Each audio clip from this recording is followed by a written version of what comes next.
लावारिस नवजात बालिका को बाल कल्याण समिति ने लिया संरक्षण में। Karauli news. Bargawar road, Hindaun city में विष्णु सोनी के मकान के बाहर बने शौचालय में शनिवार सुबह एक लावारिस नवजात बालिका मिली। बालिका कपड़े में लिपटी हुई थी और उसकी गर्भनाल भी जुड़ी हुई थी। अनुमान है कि उसका जन्म 1-2 घंटे पूर्व हुआ था। सूचना मिलते ही कोतवाली पुलिस मौके पर पहुंची और बालिका को राजकीय चिकित्सालय हिंडौन में भर्ती कराया गया, जहां उसे बच्चों के आईसीयू में रखा गया।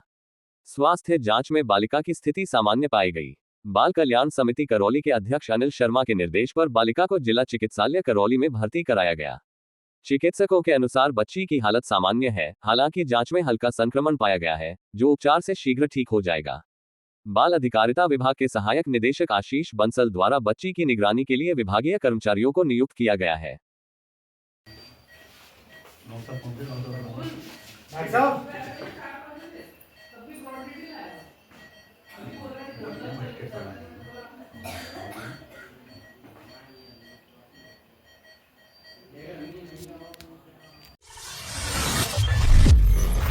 अंबेडकर युवा मोर्चा विकास समिति बसेड़ी ने किया प्रतिभा सम्मान समारोह आयोजित। बसेड़ी न्यूज। भारत रत्न बाबा साहब डॉक्टर भीमराव अंबेडकर युवा मोर्चा विकास समिति बसेड़ी द्वारा प्रतिभा सम्मान समारोह आयोजित किया गया। कार्यक्रम की अध्यक्षता जाटव समाज बसेड़ी के भूतपूर्व अध्यक्ष छित्रिया लाल जाटव ने की तथा मुख्य अतिथि हुकम सिंह, ब्लॉक प्रमुख मंडी मिर्जा फतेहपुर छोटाऊ रहे। समारोह में वर्ष 2025 में 10वीं व 12वीं में 80% से अधिक अंक प्राप्त करने वाले छात्र छात्राओं, सामान्य ज्ञान व दौड़ प्रतियोगिता के प्रतिभागियों, सरकारी नौकरी तथा MBBS PG PhD में चयनित विद्यार्थियों को सम्मानित किया गया।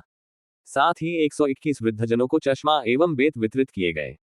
समिति अध्यक्ष राजू जोनवाल ने समाज के सहयोग की सराहना की। मुख्य अतिथि ने शिक्षा को जीवन का आधार बताया। कार्यक्रम में बड़ी संख्या में समाज के प्रबुद्धजन एवं गणमान्य लोग उपस्थित रहे। राजकीय विधि महाविद्यालय धौलपुर में नशा मुक्ति हस्ताक्षर अभियान आयोजित। धौलपुर न्यूज। नशा मुक्ति अभियान के अंतर्गत राजकीय विधि महाविद्यालय धौलपुर में नशे के खिलाफ जागरूकता फैलाने के उद्देश्य से हस्ताक्षर अभियान चलाया गया। अभियान का मुख्य उद्देश्य युवाओं को नशे के दुष्प्रभावों से अवगत कराना तथा समाज को नशा मुक्त बनाने के लिए जनभागीदारी सुनिश्चित करना रहा। महाविद्यालय के प्राचार्य चंद्रशेखर दीक्षित ने बताया कि अभियान में महाविद्यालय के अधिकांश छात्र छात्राओं ने बढ़ चढ़कर भाग लिया और नशे के विरुद्ध इस सामाजिक मुहिम से जुड़ने की अपील की। हस्ताक्षर अभियान के माध्यम से यह संदेश दिया गया कि नशा न केवल व्यक्ति बल्कि परिवार, समाज और देश के लिए घातक है, इसलिए इस बुराई को जड़ से समाप्त करना आवश्यक है। इस अवसर पर महाविद्यालय के आचार्य डॉक्टर नीलू गोयल, सहायक आचार्य हेमलता मीना, मनमोहन जायसवाल एवं योगेंद्र नारायण सिंह ने छात्र छात्राओं को नशा न करने एवं दूसरों को भी इसके लिए प्रेरित करने की शपथ दिलाई।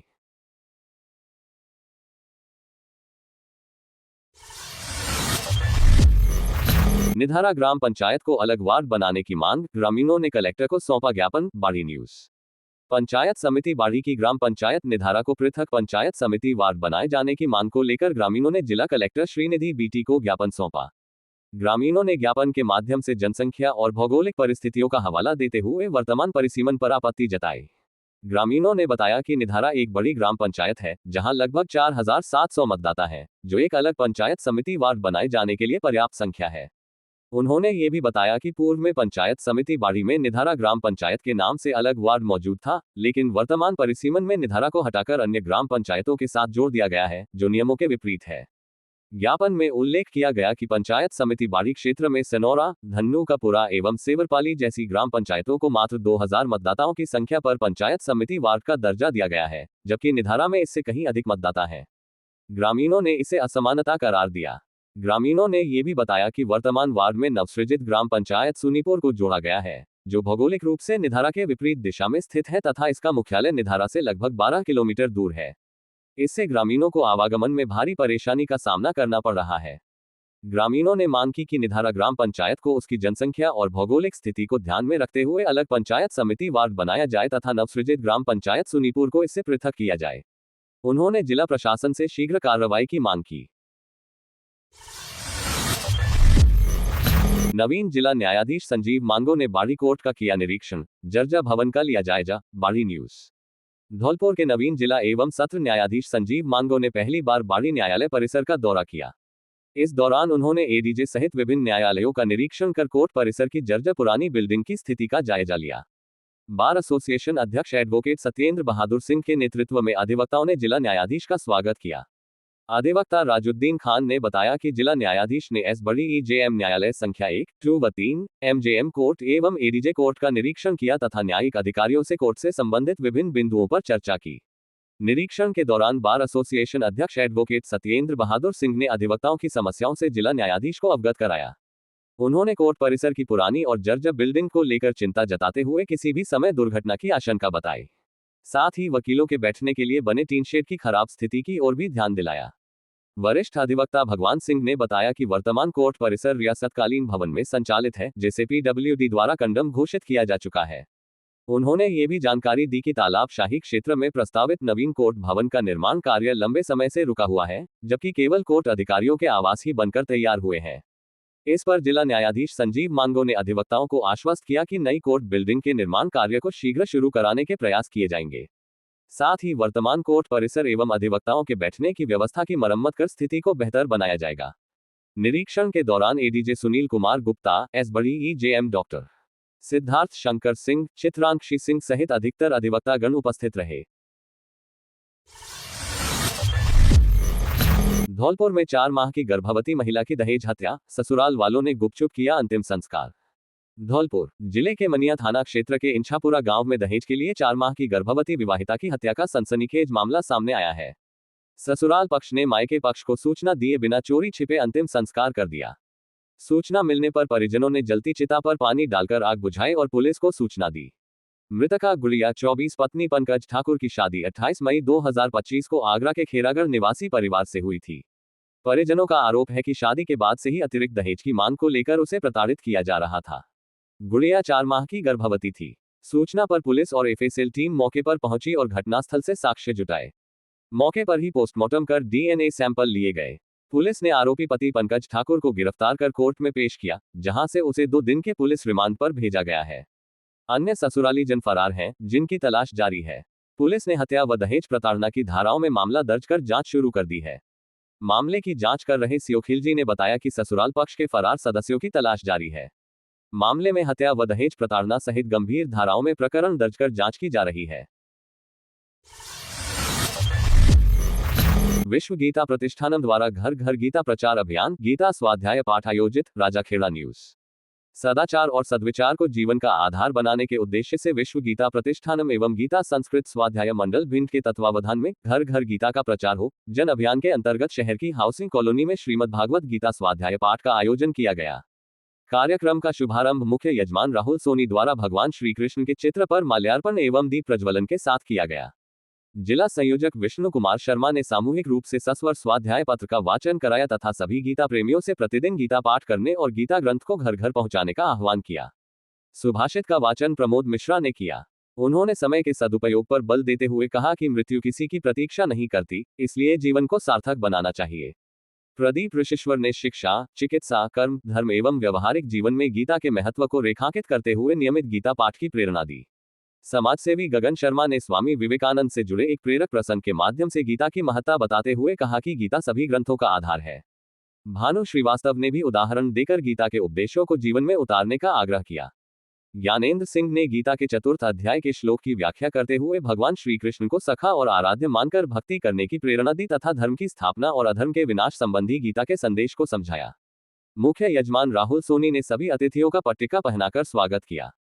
कार्यक्रम की व्यवस्था व संचालन मीडिया प्रभारी शैलेश सक्सेना द्वारा किया गया। अंत में गीता आरती एवं प्रसाद वितरण के साथ कार्यक्रम का समापन हुआ। कार्यक्रम में बड़ी संख्या में गीता प्रेमी, समाजसेवी एवं गणमान्य नागरिक उपस्थित रहे।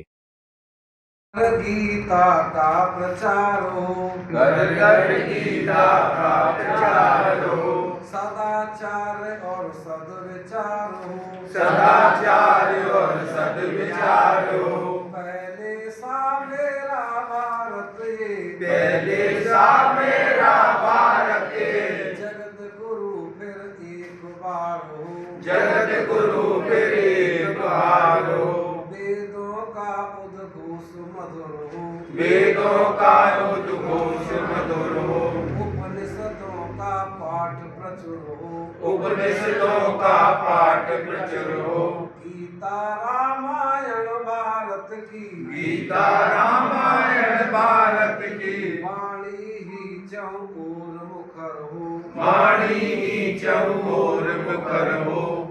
वंदे जगत गुरुम का कृष्णं वंदे जगत गुरुं का आवर्तन फिर एक बार हो आवर्तन फिर एक बार हो घर घर गीता का प्रचार हो घर घर गीता का प्रचार हो सदाचार और सद्विचार हो सदा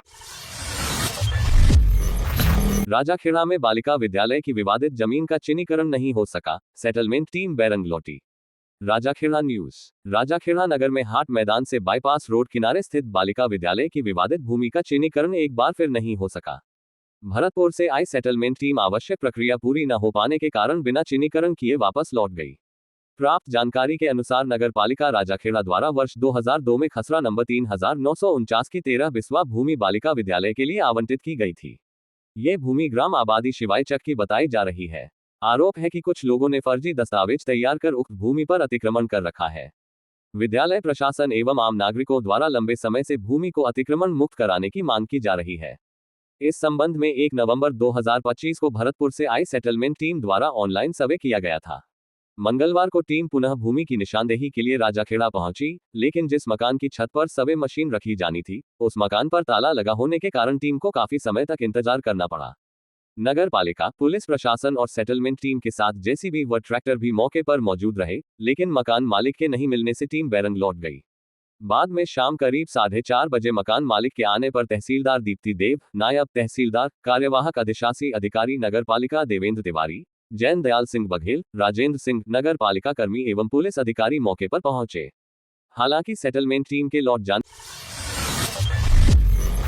45वीं अंतर बटालियन पुलिस शूटिंग प्रतियोगिता में धौलपुर आरएसी रही अव्वल। धौलपुर न्यूज। 6ठी बटालियन आरएसी धौलपुर ने 45वीं अंतर बटालियन रेंज स्तरीय पुलिस शूटिंग प्रतियोगिता में शानदार प्रदर्शन करते हुए 13 में से 8 प्रतियोगिताओं में प्रथम स्थान हासिल कर टॉपर का खिताब जीता। प्रतियोगिता का आयोजन 6ठी बटालियन आरएसी की फायरिंग रेंज बटसोने का गुर्जा में किया गया। पुलिस अधीक्षक एवं कमांडेंट विकास सांगवान आईपीएस ने बताया कि प्रतियोगिता में विभिन्न हथियारों से अलग अलग पोजीशन में फायरिंग कराई गई। राइफल, पिस्टल और कार्बाइन वर्ग में 6ठी बटालियन के जवानों ने उत्कृष्ट प्रदर्शन किया।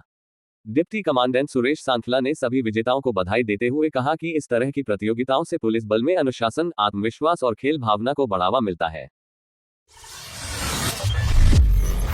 बिजली की बकाया राशि जमा करने हेतु गांव में लगाए जाएंगे विद्युत विभाग के द्वारा कैंप। राजाखेड़ा न्यूज। राजाखेड़ा विद्युत विभाग जेवीवीएनएल उपखंड राजाखेड़ा सहायक अभियंता आनंद तिवारी ने बताया कि जिन गांवों के उपभोक्ताओं पर बिजली का बिल बकाया है, वहां विभाग की तरफ से दिन मंगलवार दिनांक 6 जनवरी 2026 को समस्या समाधान के लिए कैंप लगाए जाएंगे, जिसमें गांव धारापुरा सुबह 11 बजे से दोपहर 1 बजे तक, उसके बाद गांव दगरा में दोपहर 2 बजे शाम 4 बजे तक कनिष्ठ अभियंता विशाल जायसवाल द्वारा जनसुनवाई की जाएगी। इसी प्रकार गांव सांवलियापुरा में सुबह 11 बजे से 1 बजे तक, उसके बाद गांव चीलपुरा में दोपहर 2 बजे से शाम 4:30 बजे तक कनिष्ठ अभियंता रणवीर सिंह मून जन सुनवाई कर मौके पर ही समस्याओं का समाधान करेंगे। सहायक अभियंता तिवारी की लोगों से अपील है कि वो शिविर में आकर अपनी बिल से संबंधित समस्याओं का समाधान करा लें। इसके बाद जिन उपभोक्ताओं ने अपना बकाया बिल जमा नहीं किया तो उनके ट्रांसफार्मर को उतार कर कनेक्शन काटने की कार्यवाही की जाएगी।